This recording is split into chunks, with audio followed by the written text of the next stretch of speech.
Hello, I show you how to hard reset on LG Optimus L5. Turn off the phone.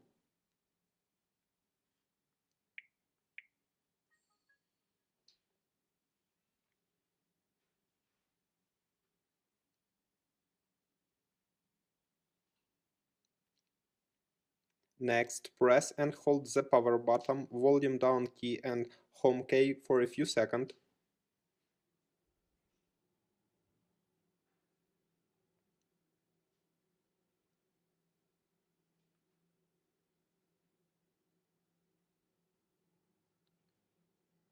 Your device will now restart.